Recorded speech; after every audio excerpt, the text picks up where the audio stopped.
You've always been seen as a strong advocate for free speech.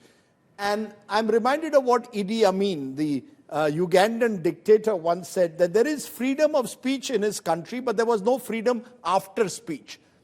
And I wonder whether that's true increasingly even of India, that you have books that are banned, films that are censored, human rights activists arrested, even professors who can get arrested for what they say, write. We had an Ashoka University professor not too long ago being arrested for his Facebook post where he'd spoken out on Operation Sindoor, which leaves me to ask you the question.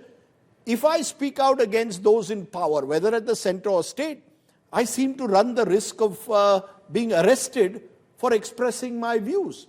Does that trouble you? Do we need to relook at what are the limits of free speech and what are, where does free speech become criminalized? Your question really relates to post-speech restraints. That is, right. If I know that if I speak, I'm going to be prosecuted, that is a chilling effect on the right of speech. So, that is a tremendous burden which is placed on the speaker. The threat that if you express a view which is unpopular, which speaks truth to power, there's a danger that you will be picked up by the police and arrested. And I think, this is happening world over.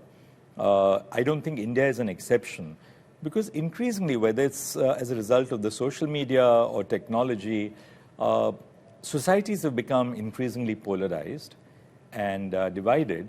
And secondly, there's a very great deal of intolerance in the public space. People want to hear what they like to hear. That applies to the investigative agencies.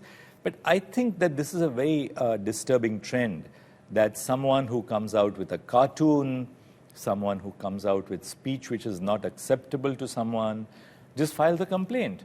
I mean, the criminal law can be invoked by any citizen. So if you don't like, say, a former cricketer advertising for a particular brand, somebody sitting in some remote part of the country will file a complaint. Or worse still, that's what we saw in the Supreme Court recently when I was a judge.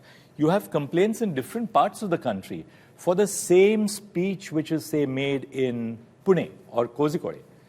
You will have complaints in 10 different parts of the country, invoking the jurisdiction of the police. So this is terrible. And framed in identical language. Framed in identical language. So what do the courts do?